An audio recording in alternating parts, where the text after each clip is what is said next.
I'm back with my new video. Today I am uploading a theorem for class 10th chapters triangle basic proportionality theorem, which is also called Thales theorem.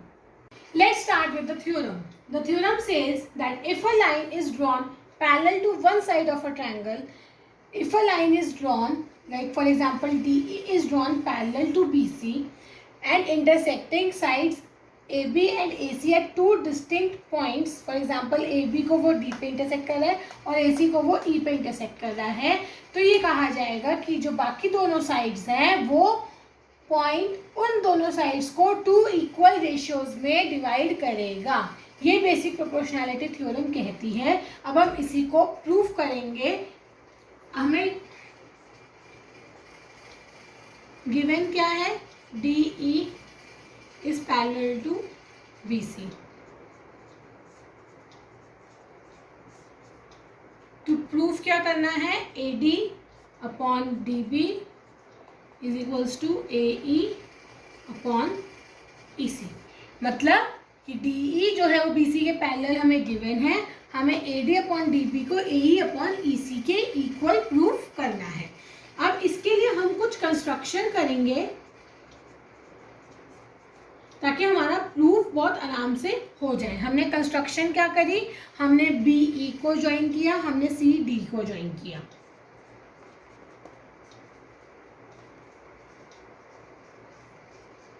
और हमने क्या किया, हमने D से एक perpendicular बनाया to side AC और E से एक परपेंडिकुलर बनाया टू साइड AB। हमने क्या किया, draw DM perpendicular to AC and EN perpendicular to AB। ये दोनों हमने कंस्ट्रक्शन करी। अब हमें अपने प्रूफ के लिए क्या करना है, हम निकालेंगे एरिया ट्रायंगल ADE। ADE इस वाले ट्रायंगल का एरिया निकालेंगे। अच्छा, आपने ये चीज़ आपको पता भी है कि एरिया ऑफ ट्रायंगल का फॉर्मूला होता है half into base into height.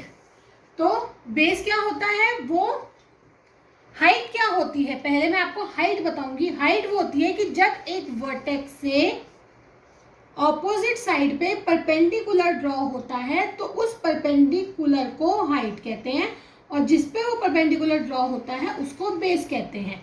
तो अगर मैं इस ट्रायंगल की बात करूं और EN को एज एन हाइट लूं, मैंने इस ट्रायंगल में EN को हाइट ली फॉर एग्जांपल, तो मेरा बेस क्या हो जाएगा AD और इसको हाफ से मल्टीप्लाई। ऑल्सो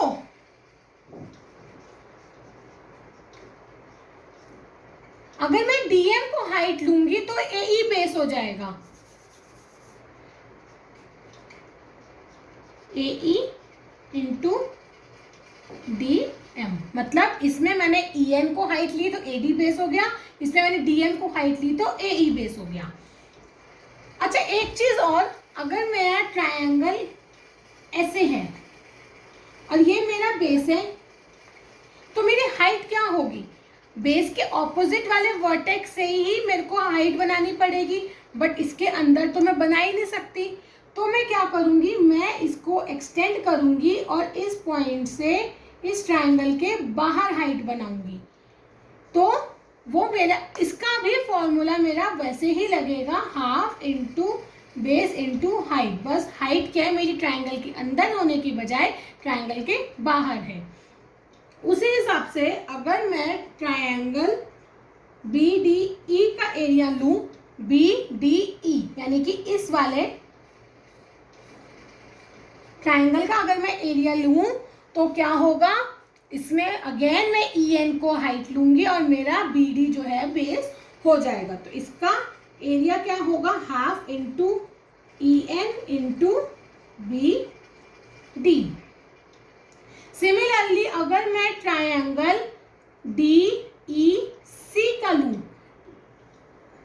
DEC मतलब ये वाला ट्रायंगल का अगर मैं एरिया लेती हूं तो मेरा एरिया क्या होगा, हाफ इंटू EC मेरा बेस हो जाएगा और DM मेरी हाइट हो जाएगी, क्योंकि हाइट चाहे इसका ट्रायंगल के अंदर हो या ट्रायंगल के बाहर हो, हाइट एक परपेंडिकुलर डिस्टेंस होता है वर्टेक्स का बेस से। तो ये मेरे चारों मैंने ट्रायंगल्स के एरिया निकाल लिए। अब मेरे पास टर्म्स तो आ गई, लेकिन मुझे यहाँ पे अपॉन में चाहिए। अब अपॉन में लाने के लिए मैं क्या करूंगी, मेरे को कुछ डिवाइड करना पड़ेगा।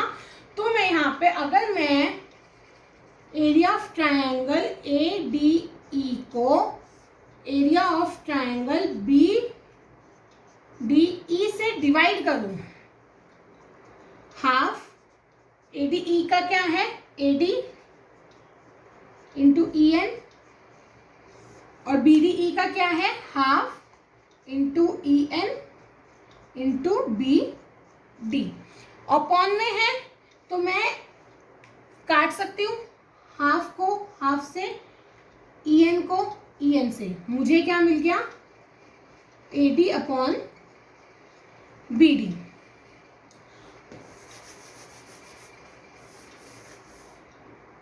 सिमिलरली अगर मैं इन दोनों ट्रायंगल्स को डिवाइड करूं, area triangle A D E, area triangle D E C, तो मेरा क्या होगा, half into A E into D M, half into E C into D M. Again D M से डी एम कट गया, half से half cut गया, और मुझे मिल गया ए ई अपॉन ई सी। यही दोनों रेशियोज हमें प्रूफ करने हैं, बट ये दोनों रेशियोज तो आ गए, लेकिन अब इनको इक्वेट कैसे करूं। इनको इक्वेट करने के लिए क्या होगा,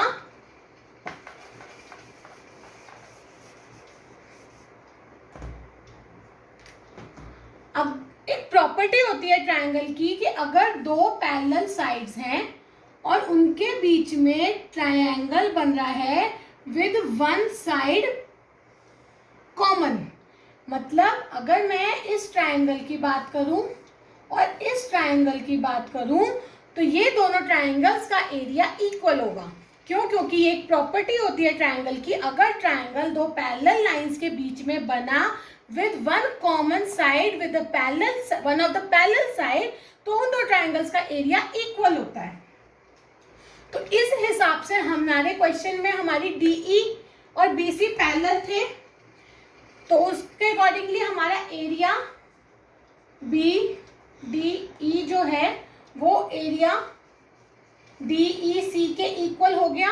उसी प्रॉपर्टी से जो मैंने अभी बताई कि area of triangle between two parallel sides and one common side is equal।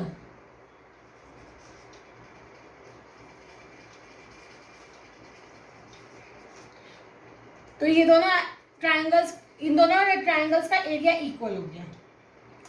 अच्छा, अब हमने क्या बोला, हमने इन दोनों को इक्वल कर दिया, ये दोनों का रेशो इसके इक्वल, ये दोनों इसके इक्वल, ये दोनों आपस में इक्वल।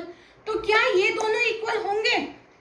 देखो, अगर मैं कहती हूं कि 1 जो है वो 2 के इक्वल है, 3 जो है 4 के इक्वल है, और 2 जो है 3 के इक्वल है, तो मेरा 1 भी तो 4 के इक्वल होगा। वैसा ही यहाँ पे है कि ये इसके इक्वल है, ये इसके इक्वल है, और ये दोनों आपस में इक्वल है, तो ये दोनों भी तो इक्वल होंगे। अच्छा, हमने इसको 1 मार्क करा, हमने इसको 2 मार्क करा, और इसको हमने 3 मार्क करा। तो हमने क्या करा, from 1, 2 and 3 AD upon DB equals to AE upon EC, hence proved. I hope this theorem is clear to you all. The converse of this theorem will also be explained in my next video. So stay tuned, keep studying and subscribe my channel. Bye bye.